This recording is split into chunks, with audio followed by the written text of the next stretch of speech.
എല്ലാവർക്കും ബോളിവുഡിൻ്റെ പുതിയ വീട്ടിലേക്ക് സ്വാഗതം. പുതിയ OTT സിനിമകൾക്ക് വേണ്ടി ഈ ചാനൽ സബ്സ്ക്രൈബ് ചെയ്യുക.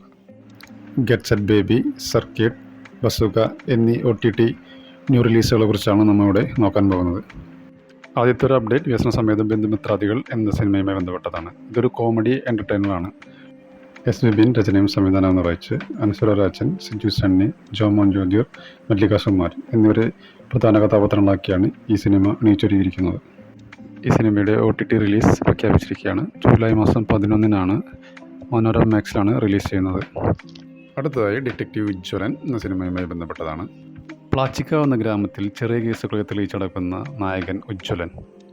പക്ഷേ നാടിൻ്റെ സമാധാനവും സന്തോഷവും നശിപ്പിച്ചുകൊണ്ട് ഒരു കില്ലർ വരുന്നു. ഈ കില്ലറെ എങ്ങനെ നാട്ടുകാരും ഉജ്ജ്വലനും കൂടി എങ്ങനെ നേരിടുന്നു എന്നതാണ് ഈ കഥ പറയുന്നത്. ഡിറ്റക്റ്റീവ് ഉജ്ജ്വലൻ നെറ്റ്ഫ്ലിക്സിൽ ഈ മാസം തന്നെ റിലീസ് ചെയ്യുമെന്ന് പ്രതീക്ഷിക്കുന്നു. അടുത്ത അപ്ഡേറ്റ് സർക്കിട്ട് എന്ന സിനിമയുമായി ബന്ധപ്പെട്ടതാണ്. തമർ KV തിരക്കഥ എഴുതി സംവിധാനം ചെയ്ത ഈ ചിത്രത്തിൽ ആസിഫ് അലി, ദിവ്യപ്രഭ, ദീപക് എന്നിവർ പ്രധാന വേഷത്തിൽ അഭിനയിക്കുന്നു. ആമസോൺ പ്രൈമാണ് ഇതിൻ്റെ OTT റൈറ്റ്സ് എടുത്തിട്ടുള്ളത്. ഇതും ഈ മാസം തന്നെ നമ്മൾ പ്രതീക്ഷിക്കും. അടുത്തത് ഫുട്ടേജ് എന്ന സിനിമയുമായി ബന്ധപ്പെട്ടതാണ്. ഇതിൽ മഞ്ജു വാര്യർ, വിശാഖ് നായർ, പാർവതി എന്നിവരാണ് ഇതിൽ കേന്ദ്ര കഥാപാത്രങ്ങളെ അവതരിപ്പിക്കുന്നത്. ഫുട്ടേജ് ഒരു ആവറേജ് അഭിപ്രായമാണ് മാത്രമാണ് കിട്ടിയത്. ഫുട്ടേജിൻ്റെ OTT റൈറ്റ്സ് നേടിയിരിക്കുന്നത് ആമസോൺ പ്രൈമാണ്. ഈ മാസം തന്നെ ഇത് OTT റിലീസ് ചെയ്യുമെന്ന് പ്രതീക്ഷിക്കുന്നു. അടുത്തത് ബസൂക്ക എന്ന മൂവിയുമായി ബന്ധപ്പെട്ടതാണ്. C5 ആണ് ഇതിൻ്റെ OTT അവകാശം നേടിയിരിക്കുന്നത്. ഇതൊരു ആക്ഷൻ മൂവിയാണ്. മമ്മൂട്ടിയാണ് ഇതിലെ കേന്ദ്ര കഥാപാത്രത്തെ അവതരിപ്പിക്കുന്നത്.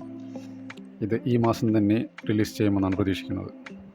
അടുത്തതായി ഗെറ്റ് സെറ്റ് ബേബി എന്ന സിനിമയുമായി ബന്ധപ്പെട്ടതാണ്. ഇതിൽ ഉണ്ണിമുകുന്ദനാണ് കേന്ദ്ര കഥാപാത്രത്തെ അവതരിപ്പിക്കുന്നത്.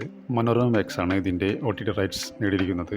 ജൂലൈ 11 റിലീസ് ചെയ്യുമെന്ന് റൂമറുണ്ട്. ഇതിൻ്റെ കറക്റ്റ് ഡേറ്റ് ഇതുവരെ പ്രഖ്യാപിച്ചിട്ടില്ല.